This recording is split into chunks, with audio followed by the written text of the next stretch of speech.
மத்தவங்க கண்ணு படும் அந்த கதை இப்ப உள்ள சந்ததிங்க கேட்க வேணும்.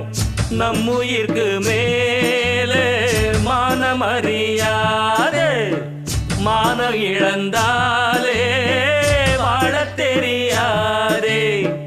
பெருசெல்லாம் சொன்னாங்க, சொன்னபடி நின்னாங்க, குணத்தால் மனத்தால் கலைமானாங்க.